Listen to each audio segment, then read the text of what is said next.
ఒక సంవత్సరము గురుడు మే 15 నుండి దశమ స్థానం మిథున రాశి యందు మరియు శని సంవత్సరం అంతా సప్తమ స్థానం యందు తామ్రమూర్తిగా ఉంటున్నారు.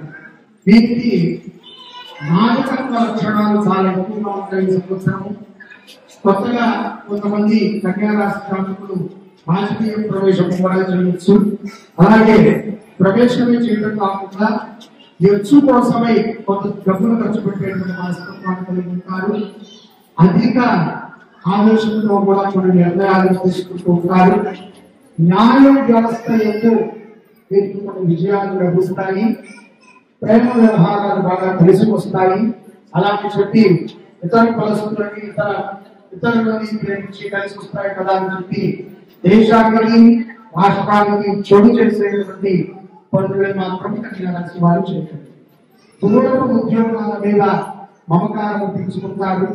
విదేశాలలో ఉన్నటువంటి వారు కీర్తి ప్రతిష్టలను సాధిస్తారు.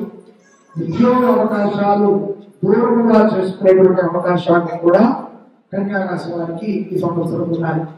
అలాగే అక్టోబర్ నెలలో ఆర్థిక పరిస్థితులు మరింత బలపడతాయి.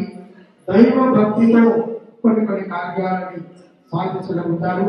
డిసెంబర్ నెలలో ప్రతికూలమైనటువంటి కొన్ని కార్యాలను విజయాన్ని పొందుతారు కన్యా రాశి వారు. అలాగే స్త్రీలకు సంబంధించినంత వరకు చాలా మనోధైర్యంతో ఈ యొక్క సంవత్సరం గడపాలి.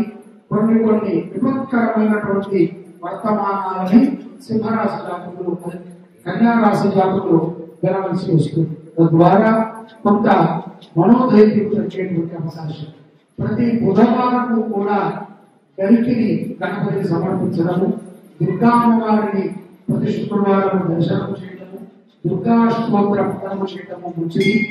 హోటల్ రంగంలో ఉన్నటువంటి వారు భూ సంబంధితమైనటువంటి వ్యాపారం చేసుకునేటువంటి వారికి కొంత ఒత్తిడితో కూడుకున్నటువంటి లాభాలు కన్యా రాశి వారికి గోచరిస్తున్నాయి.